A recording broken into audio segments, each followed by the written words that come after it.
Aujourd'hui, on s'intéresse à l'EV5, un SUV compact électrique qui a un prix moyen, une autonomie moyenne et des puissances de recharge moyennes. Mais est-ce qu'il a une chance de s'en sortir? Eh bien, regardez cet essai pour le savoir. Et surtout, n'oubliez pas de vous abonner.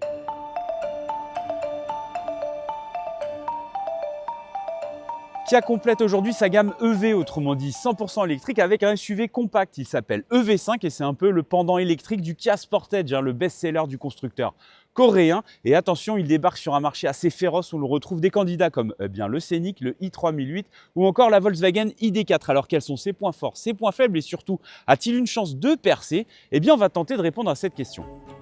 Les designers ont usé, voire abusé des angles droits. C'est la signature de la gamme EV. Un look massif, presque futuriste.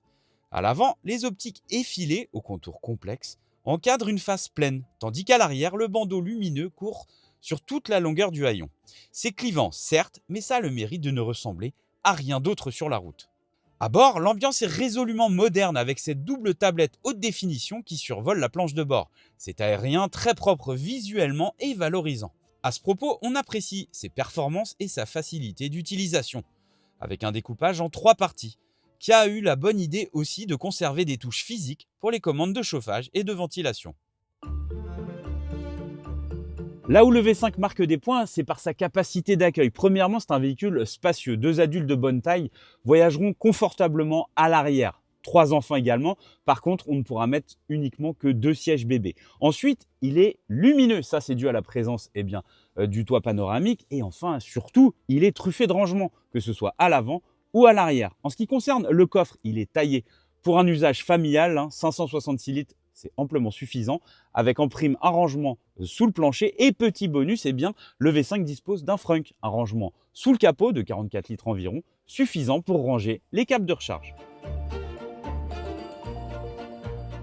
Alors sous le capot, pas de course à la puissance, on a un moteur de 218 chevaux placé sur l'essieu avant, mais il faut prendre en compte un paramètre important, c'est le poids élevé de la voiture. 2,3 tonnes, c'est quand même beaucoup. Du coup, c'est pas vraiment un foudre de guerre, mais le couple qui est d'environ 300 Nm suffit largement à décoller au feu rouge ou alors à s'insérer dans la circulation. Vous rencontrerez pas trop de problèmes et même parfois, comme nous sur le mouillé, on a relevé quelques petites pertes de motricité, donc il faudra rester quand même vigilant.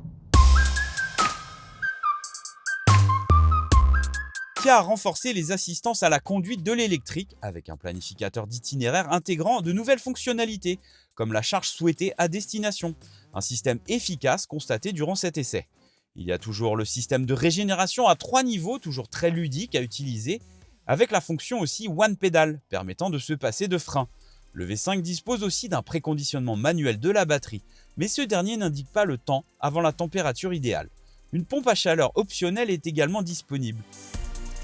Dernier bon point, le coréen propose des services de divertissement pour patienter durant la recharge. Il faudra faire attention aux gabarits imposants en ville. Sur voie rapide, c'est le silence qui impressionne. L'insonorisation est exemplaire tant au niveau des bruits d'air que de roulement. L'amortissement est un peu ferme à basse vitesse, mais dans l'ensemble, le V5 est un très bon voyageur. Le V5 repose sur une plateforme commune au groupe Hyundai-Kia. Mais pour réaliser des économies, le constructeur a fait le choix de bâtir son modèle sur une architecture 400 volts. C'est dommage, parce que Kia justement a bâti sa notoriété avec des véhicules 800 volts comme le V6 qui rechargeaient ultra vite. Malheureusement, ici, avec une puissance divisée par 2, on a des temps de charge qui sont désormais basiques dans la moyenne du marché. Ici, le V5 est donné pour 150 kW en recharge rapide.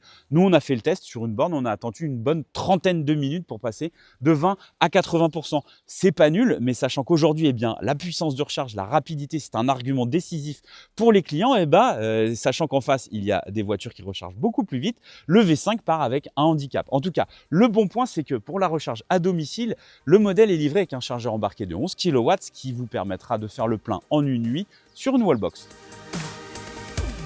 Le V5 est un bon élève, mais il n'est plus le premier de la classe. Avec un prix de départ de 45 000 €, il s'avère pénalisé en France par l'absence de bonus écologique face à un Scénic ou un 3008 mieux placé financièrement.